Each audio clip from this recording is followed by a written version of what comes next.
My name is Olivia Johnson, and I'm 36 years old.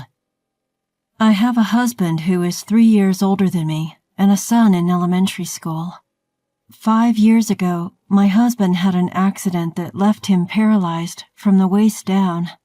My husband, who was once the best salesman in his department, had no choice but to quit his job.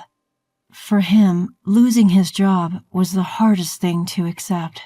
To escape from reality, my husband started lashing out at my son and me over trivial things.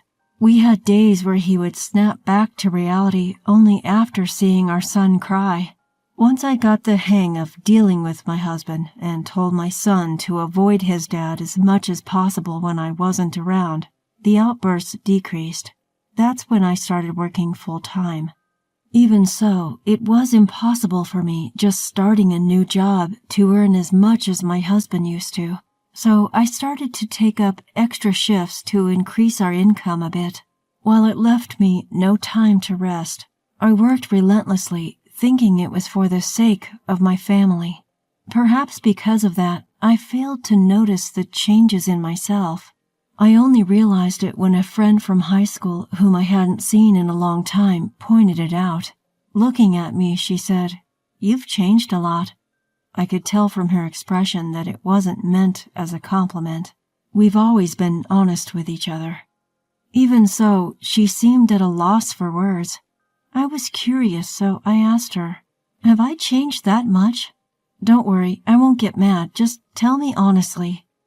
Upon hearing my request, she spoke without hesitation. "Okay, if you say so. You've changed so much. It's like you're a different person. You look extremely tired, and your plain style and makeup are something the old Olivia would never wear. You look like you've aged by at least 10 years. Even though I'd asked for honesty, her words hit me pretty hard. But I couldn't deny it. I'm definitely not the person I used to be. When I was in my 20s, I was always checking out the latest fashion and makeup trends. Now I focus only on choosing functional, safe colors and don't even keep up with the latest trends. However, even after realizing this, I just don't have the luxury to enjoy fashion as I used to. Though I felt somewhat pessimistic, I reminded myself, this is only for now. In a few weeks, our multi-generational home will be completed. The plan is for my family and my in-laws to live there. My in-laws suggested this to help lighten my load a bit. I felt bad, but I took them up on their offer. My husband was all for it, too. Ever since we decided on the multi-generational home, my husband's been in high spirits. He, who is usually quiet and hard to read, has been starting conversations with me and our son more often lately. Our son, not used to his dad talking to him, seems confused but also a bit happy. At one point, my husband would yell at our son for unreasonable reasons. Because of that, our son became overly sensitive to his dad's mood. I had been struggling to find a way to improve the relationship between my son and my husband, hoping that living in a duplex might be a good start. But when our long-awaited duplex was finally completed, my husband told me that he had something to discuss. He mentioned that my mother-in-law would also be present, and I had a bad feeling about this. Despite my apprehension, my husband began to speak with a smile on his face. "I can finally tell you, Olivia. I was advised to keep silent until the duplex was finished, but I've been looking forward to this day." I was puzzled, not quite grasping what he was trying to convey. Then, with a casual tone, as if he were talking about today's weather, he said, "Olivia, let's get a divorce, and from now on, let's lead separate lives." It took me a few minutes to comprehend my husband's words. However, it seemed he took my silence as an agreement and triumphantly spread a divorce paper on the table. The document looked legitimate, with signatures from both him and my in-laws. Unable to accept the reality, I looked up, thinking it might be some kind of distasteful prank. But my husband's expression instantly crumbled that thought. I felt a determined resolve in his eyes, a promise to absolutely divorce me. I instinctively turned to my mother-in-law for support, but with an unreadable expression, she simply said, "Sign the paper." I felt betrayed. I thought things were going well with both my husband and my mother-in-law, but perhaps it was only me. Tears welled up as I bit my lower lip and looked down. Meanwhile, my husband continued to speak. "You can take our son, Olivia. He would be happier. Besides, with my health condition, it's impossible for me to take care of him." I cut him off. "Hold on. I never agreed on getting a divorce. You never said anything about this. You can't just decide all this on your own." I voiced my displeasure during the brief silence. "First off, what do you plan to do without me? Do you realize how much I've supported you?" As soon as my husband heard these words, his expression changed. His face turned red and he glared at me, yelling, "That's what I can't stand about you. Your self-righteous way of talking. I didn't choose to be like this, yet you always look worn out, acting as if you're the only one suffering. I felt blamed every time. I'm fed up with you and your victim complex." I lost my words hearing the true feelings of my husband. I couldn't hold back my tears anymore.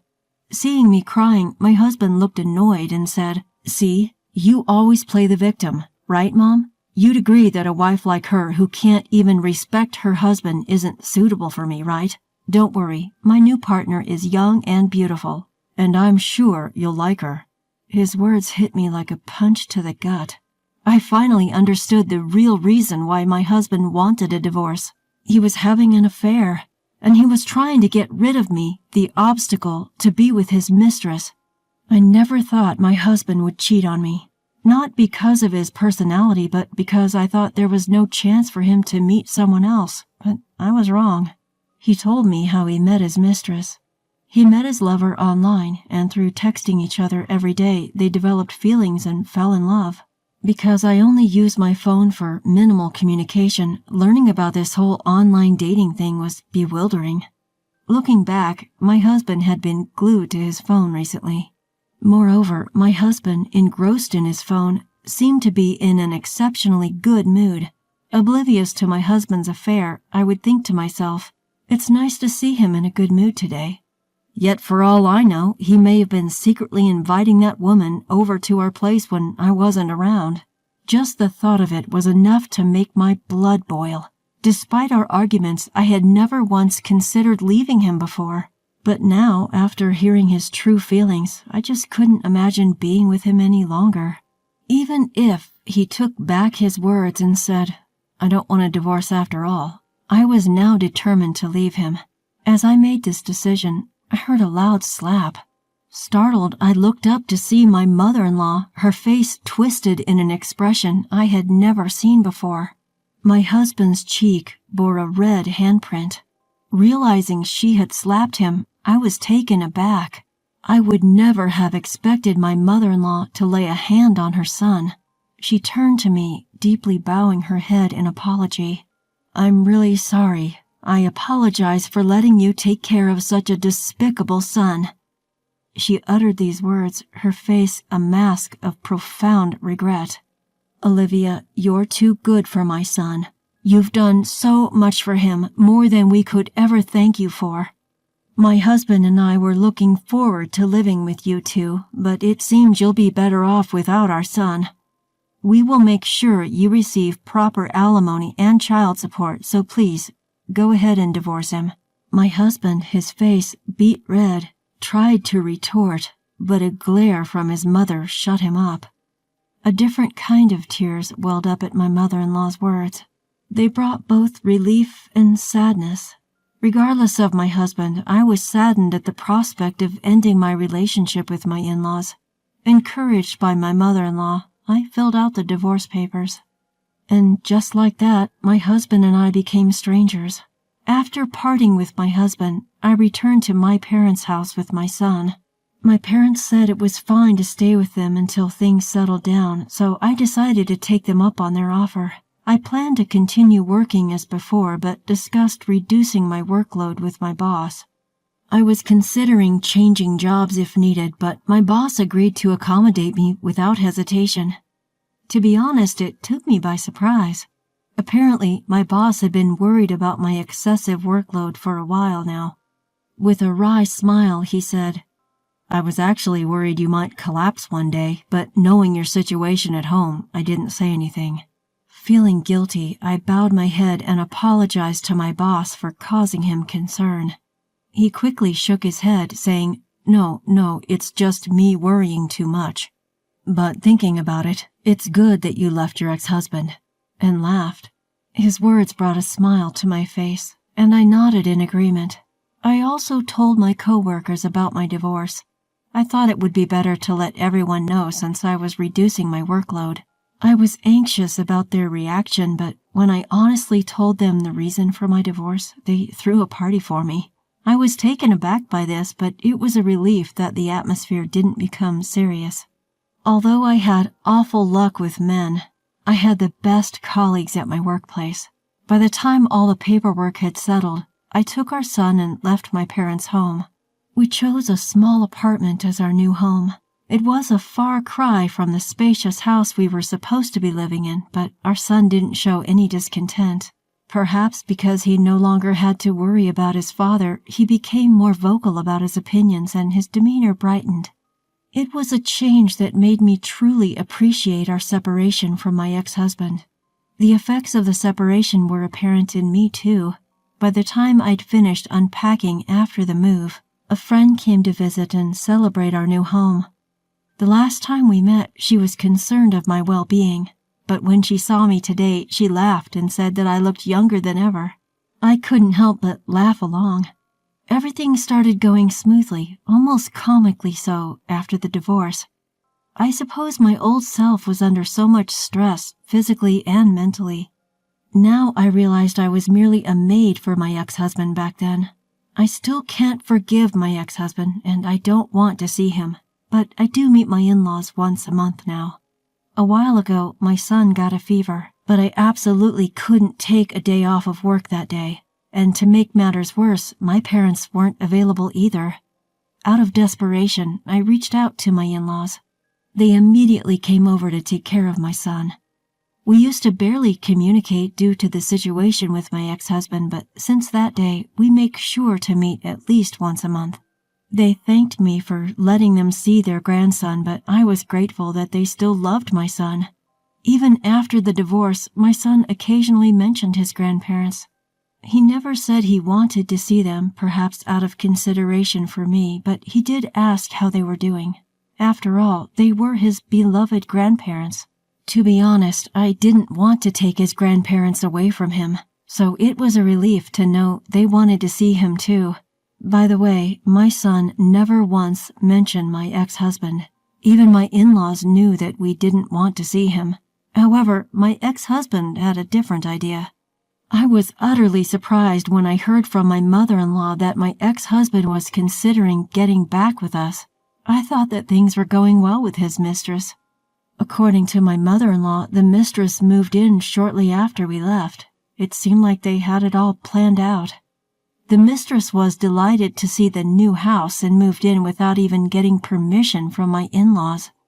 They were taken aback, but decided to act as if my ex-husband and his new partner didn't exist.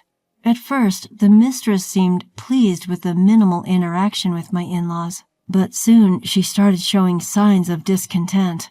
Apparently, she thought that my in-laws would be helping with the household chores. She complained about it to my ex-husband. He then said to his parents, "What's this all about? Didn't you promise to help with the housework?" To this, my mother-in-law replied, "We did promise, but that was with Olivia, not with you two," and she ignored anything he said after that. Left with no choice, my ex-husband tried to get the mistress to do everything that I used to do. At first, she reluctantly did as told, but every complaint from my ex-husband caused more strain between them, and then his mistress finally went off on him. She slammed the divorce papers at my ex-husband, saying, "I'm not a maid or a nurse. This is not fun at all, and I can't stand being with you anymore." She left the house. I thought to myself, my ex is pretty bad, but that mistress is quite something too. My mother-in-law, with a bitter smile, commented that my ex-husband's behavior afterwards was the real problem.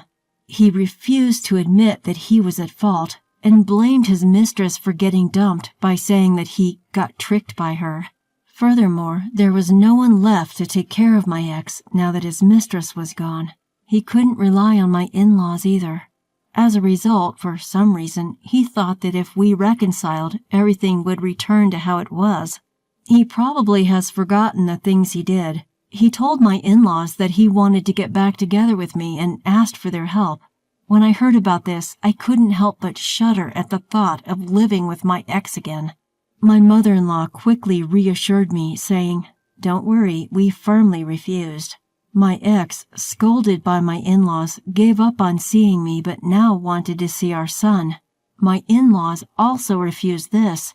Finally, my in-laws told my ex that if he caused any more trouble to me or our son, they would sever family ties and kick him out. This finally made him give up. It would be difficult for my ex, who was well received by his neighbors and friends, to live relying on others besides his family. I'm glad that my in-laws are not on my ex's side. From now on, I plan to make good use of my past experiences and do my best without pushing myself too hard. I also want to cherish the time with my son, make lots of memories that we couldn't before.